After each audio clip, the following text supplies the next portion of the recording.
नमः। श्रीमद् वाल्मीकि रामायण के अयोध्या कांड को हम देख रहे हैं। कल हमने 65वें सर्ग में देखा था कि भरत जी चतुरंगनी सेना लेकर, तीनों माताओं को लेकर, महर्षि वशिष्ठ को लेकर श्री राम जी को वापिस लौटाने के लिए निकले हैं। और वो पहले निषाद राज से मिलते हैं, उसी रास्ते से गए जिधर से श्री राम गए थे। तो पहले निषाद राज जी से मिलते हैं, फिर महर्षि भारद्वाज जी से मिलते हैं। और दोनों व्यक्तियों को उनको देखकर पहले संशय उत्पन्न होता है कि ये कहीं श्री राम जी का वध करने तो नहीं जा रहे, क्योंकि ये सेना लेके जा रहे हैं। तो फिर लेकिन दोनों को फिर वो वार्ता के बाद विश्वास दिलाते हैं कि मैं तो श्री राम जी को पिता के समान पूजनीय मानता हूँ, मैं तो उनको वापिस लेने के लिए जा रहा हूँ। और महर्षि भारद्वाज के आश्रम में फिर वो एक रात्रि वहां रुकते हैं। और जब महर्षि भारद्वाज से मिलने जाते हैं तो वो राजकीय पोशाक उतार के साधु के वस्त्रों में मिलने जाते हैं। ये हमने कल देखा था। आज हम 66वें सर्ग से प्रारंभ कर रहे हैं क्योंकि महर्षि भारद्वाज के बताने पर के श्री राम चित्रकूट पर निवास कर रहे हैं, तो अब वो चित्रकूट के लिए प्रस्थान करेंगे। ततस्ताम रजनीं व्यश्य भरतः सपरिच्छदः कृतातिथ्यो भरद्वाजं कामादभिजगामः। अपने परिवार और साथियों सहित भरद्वाज के आतिथ्य में वह रात्रि बिता प्रातः होते ही भरत राम दर्शन की कामना से भरद्वाज के पास विदा मांगने गए। तम ऋषिः पुरुष व्याघ्रं प्राञ्जलिं प्रेक्ष्य चागतम् हुताग्निहोत्रो भरतं भरद्वाजो अभ्यभाषत। पुरुष सिंह भरत को हाथ जोड़े हुए अपने सामने खड़ा देख यज्ञ समाप्त करने के पश्चात मुनि भरद्वाज उनसे बोले, कच्चित्र सुखा रात्रिस् त्वामस्मद्विषे गता समग्रस्ते जना कच्चिद् आतिथ्ये शंशमे नघ। हे निष्पाप, मेरे आश्रम में आपकी रात्रि सुख पूर्वक तो व्यतीत हुई, आपके सब लोग मेरे आतिथ्य से संतुष्ट तो हैं। तमुवाचाञ्जलिं कृत्वा भरतो अभिप्रणम्य च सुखोषितो अस्मि भगवन् समग्र बलवाहनः। भरत जी हाथ जोड़कर और प्रणाम करके बोले, भगवान, मैं अमात्यों और सेना सहित इस आश्रम में सुख पूर्वक रहा। अमान्त्र्ये अहं भगवन् कामं त्वां ऋषि सत्तम समीपं प्रस्थितं भ्रातृर्मैत्रेण क्षसौ चक्षुषा। हे ऋषि श्रेष्ठ, मैं आपसे विदा होकर भाई राम के पास जा रहा हूँ, मुझ पर कृपा दृष्टि रखना। आश्रमं तस्य धर्मज्ञ धार्मिकस्य महात्मनः आचक्ष्व कतमो मार्गः कियानिति च संशमे। हे धर्मज्ञ, कृपया यह बतलाइए कि महात्मा राम का आश्रम यहाँ से कितनी दूर है और वहाँ जाने के लिए सीधा और सरल मार्ग कौन सा है। इति पृष्टस्तु भरतं भ्रातृदर्शन लालसं प्रत्युवाच महातेजा भरद्वाजो महातपः। भाई के दर्शन के इच्छुक भरत जी के ऐसा पूछने पर महातेजस्वी एवं परम तपस्वी भरद्वाज बोले, भरत अर्ध तृतीयेषु योजनेषु वजने वने चित्रकूटो गिरिस्तत्र रम्य निर्दरकाननः। हे भरत, यहाँ से 2.5 योजन के अंतर पर निर्जन प्रदेश में रमणीय गुफाओं तथा वनों से युक्त चित्रकूट नामक पर्वत है। गुफाएं और वन तो पहले थे ही ना, ये तो अब क्योंकि जब जनसंख्या बढ़ी तब हमने वनों को समाप्त कर दिया, अदरवाइज वन तो अपने रमणीय ही थे। उत्तरम पार्श्वमासाद्य तस्य मंदाकिनी नदी पुष्पित द्रुम संचनारम्य पुष्पित कानना। इस पर्वत के उत्तर की ओर मंदाकिनी नदी बहती है। इस नदी के उभय तटों पर पुष्पित वृक्ष लगे हैं और यह नदी रमणीय पुष्पित वन में होकर बहती है। अनंतरम तत्सरितश्च चित्रकूटश्च पर्वतः तयोपर्णकुटीतात तत्र तौ वसतो ध्रुवम्। हे तात, उसी से मिला हुआ चित्रकूट पर्वत है। उसी पर्वत पर तुम एक परन कुटी में दोनों भाइयों को निश्चय ही वास करते हुए पाओगे। अभिवाद्य तु संसिद्धः कृत्वा चैन प्रदक्षिणम् आमन्त्र्य भरतः सैन्यं युज्यताम इति चोदयत्।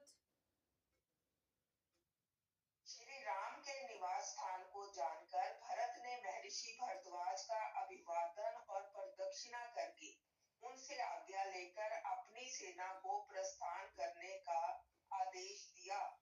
ततो वाजिरथान् युक्त्वा दिव्या अनहेम परिष्कृतान् अध्यारोहात् प्रयाणार्थी बहून् बहुविधो जनः।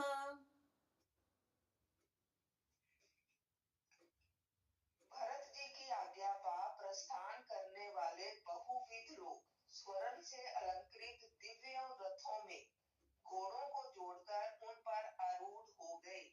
विविधान्यपि यानानि महान्ति च लघूनि च प्रययुः समूहा अर्हानि पादैरेव पदातयः। विविध प्रकार के छोटे बड़े बहुमूल्य रथ आदि यान और पैदल सेना भी चल पड़ी। तया महतया यायिन्या ध्वजिन्या वनवासिनः अदीर्ता यूथपामत्ता सयूथा संप्रदुद्रुवु। जब उस महासेना ने वन में होकर प्रस्थान किया, तब वनवासी मतवाले यूथपति गजराज उद्विग्न एवं उन्मत्त होकर अपने अपने समूहों के साथ इधर उधर भागने लगे। सागरौघ निभासेना भरतस्य महात्मनः महिसञ्छादयामास प्रावृषिद्यामिवाम्बुदः। जिस प्रकार वर्षा ऋतु में मेघ मंडल आकाश को ढक लेता है, उसी प्रकार महात्मा भरत की सागर के समान विशाल सेना लहरों की भांति उमड़ती हुई पृथ्वी को आच्छादित करती चली जाती थी। स गत्वा दूरं ध्वानं सुपरिश्रान्तवाहनः उवाच भरता श्रीमान् वसिष्ठं मन्त्रिणां वरम्। जब भरत जी यात्रा करते हुए बहुत दूर निकल गए, तब वाहनों को थके हुए देखकर वे मंत्री श्रेष्ठ वशिष्ठ जी से बोले, यादृशं लक्ष्यते रूपं तथा चैव श्रुतं मया व्यक्तं प्राप्तः स्म तं देशं भरद्वाजोऽयं ब्रवीत्। इस स्थान का जैसा रंग रूप दिखाई पड़ रहा है और जैसा इसके विषय में मैंने सुना है, उससे स्पष्ट प्रतीत होता है कि हम उस स्थान पर पहुंच गए हैं जो भरद्वाज जी ने बतलाया था। अयं गिरिश्चित्रकूट इयं मन्दाकिनी नदी एतत् प्रकाशते दूरान् नीलमेघनिभं वनम्।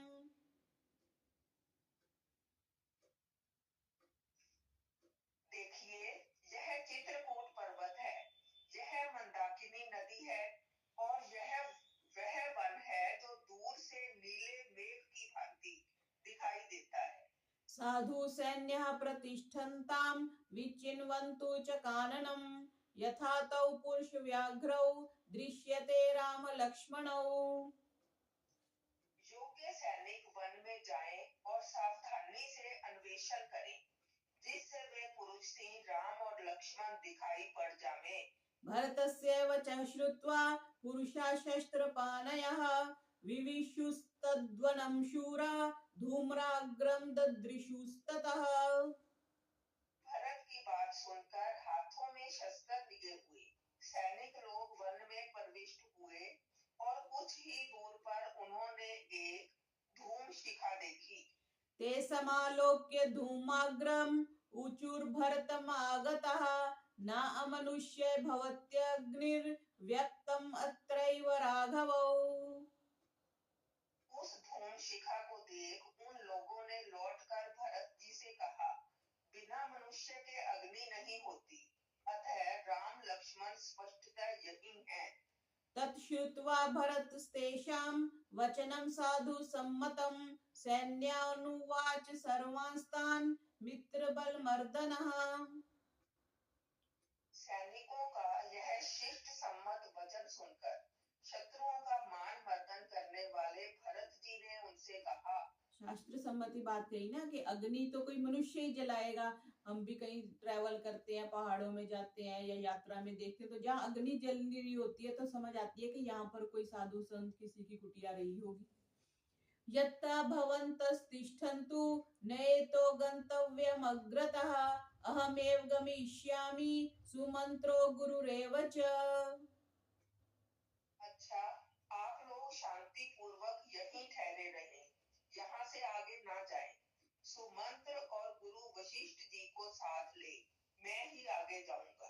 हाँ, क्योंकि सैनिक जाएंगे तो फिर उनको भी संशय हो सकता है ना, आगे आएगी ये बात। व्यवस्थिता या भरतेन सा च मुहुः निरीक्षमाणापि च धूम्रमग्रतः बभूव हरिष्टा न चिरेण जानति प्रियस्य रामस्य समागमं तदा। भरत के द्वारा नियंत्रित वह सेना सामने उठते हुए धुएं को देखकर यह जान गई कि अब प्रिय राम के साथ समागम होने में बहुत विलंब नहीं है। इस विचार से सारी सेना हर्षित हो उठी। अब आगे 67वां सर्ग प्रारंभ कर रहे हैं। इसमें लक्ष्मण का क्रोध। दीर्घ कालोस्तिस्तस्मिन् गिरौ गिरिवन प्रियः वैदेह्या प्रियमाकाङ्क्षन् स्वं च चित्तं विलोभयन् अथ दाशरथिश्चित्रं चित्रकूटमदर्शयत् भार्यामम्रसङ्काशः शचीमिव पुरन्दरः। उधर गिरि तथा वन के प्रेमी श्री राम को उस पर्वत पर रहते हुए बहुत दिन हो चुके थे। एक दिन वे देव तुल्य दशरथ नंदन राम सीता का तथा अपना मन बहलाने के लिए सीता को रम्य चित्रकूट का दर्शन उसी प्रकार करवा रहे थे मानो इंद्र शची को दर्शन करा रहे हों। ताम तथा दर्शित्वा तु मैथिलीं गिरिनिम्नगां निषसाद गिरिप्रस्थे सीतया सह राघव। पर्वत से निकलने वाली मंदाकिनी नदी के शोभा देखकर राम सीता जी के साथ पर्वत के शिखर पर बैठ गए। तथा तत्र आस्तस्तस्य भरतस्योपयायिनः सैन्यरेणुश्च शब्दश्च प्रादुरास्तां नभस्पृशौ। जब वे इस प्रकार बैठे थे उसी समय भरत की सेना के चलने से उड़ी हुई आकाश को स्पर्श करती हुई धूल दिखाई दी और कोलाहल सुनाई दिया। एतस्मिन्नन्तरे त्रस्तः शब्देन महता ततः अदीर्तायूथपामत्तः सयूथा दुर्द्रुवुर्दिशः। इसी बीच उस महा कोलाहल से त्रस्त और विकल यूथपति गजेंद्र उन्मत्त होकर अपने अपने यूथों के साथ इधर उधर भागने लगे। जानवरों को वैसे तो नियंत्रित करते हैं, पर फिर भी क्योंकि जंगल में थे और कोई रिलैक्स उसमें थे, कोई युद्ध नहीं था, तो वो उनके भागने से धूल उड़ने लगी। तांश्च विद्रवतो दृष्ट्वा तं च श्रुत्वा च निस्वनम् उवाच रामा सौमित्रिं लक्ष्मणं दीप्त तेजसम्। उन गजराजों को भागते देख और सेना का कोलाहल सुनकर श्री राम ने सुमित्रा के पुत्र तेजस्वी लक्ष्मण से कहा, हंत लक्ष्मण पश्येयः सुमित्रा सुप्रजास्त्वया भीमस्तनिगम्भीरस्तुमुलः श्रूयते स्वनः। हे लक्ष्मण, तुम्हें पाकर सुमित्रा पुत्रवती है। तनिक देखो, यह भयंकर बादल की गड़गड़ाहट जैसा घोर भयानक और तुमुल शब्द कहाँ सुनाई पड़ रहा है। स लक्ष्मणः सन्त्वरितः सालमारुह्य पुष्पितं प्रेक्ष्यमाणो दिशः सर्वः पूर्वां दिशमुदैक्षत। श्री राम की बात सुन लक्ष्मण जी तुरंत एक फले हुए साल वृक्ष पर चढ़ गए और चारों ओर देखते हुए उन्होंने उदंग मुखा प्रेक्ष्माणो ददर्श महतीं च मूं रथा अश्व गज संबाधाम यत्तैर्युक्तां पदातिभिः। फिर उत्तर दिशा की ओर देखने पर उन्हें उस ओर हाथी, घोड़े, रथ तथा सुसज्जित पैदल सैनिकों से युक्त एक विशाल सेना दिखाई दी। ताम अश्वगज संपूर्णाम रथध्वज विभूषिताम सशंस सेनाम रामाय वचनम च इदं ब्रवीत्। हाथी घोड़ों से युक्त और रथों पर लगी पताकाओं से सुभूषित उस सेना का वृतांत निवेदन करते हुए लक्ष्मण जी ने श्री राम से कहा, अग्निम संशम्यत वार्यायः सीता च भजतां गुहां संजयं कुरुष्व चापं च सरांश्च कवचं तथा। आप अग्नि बुझा दें, सीता जी गुफा के भीतर जा बैठे और आप कवच पहन लीजिए तथा धनुष बाण संभालिए। तं रामा पुरुषव्याघ्रौ लक्ष्मणं प्रत्युवाचः अंगावेक्ष्यस्तु सौमित्रे कस्य मां मन्यसे च मूम्। यह सुन पुरुष सिंह राम ने लक्ष्मण जी से कहा, हे वत्स सौमित्र, ध्वज चिन्हों को ध्यान से देखकर यह बताओ, तुम इसे किसकी सेना समझते हो? एवमुक्तस्तु रामेण लक्ष्मणो वाक्यं ब्रवीत् धिक्षणीव तां सेनां ऋषितः पावको यथा। श्री राम के ऐसा कहने पर लक्ष्मण अपने क्रोध से अग्नि के समान मानो उस सेना को भस्म कर डालने की इच्छा करते हुए बोले, संपन्नं राज्यमिच्छस्तुं व्यक्तं प्राप्य विषेचनम् आवां हन्तुं संभेति कैकेय्या भरतः सुतः।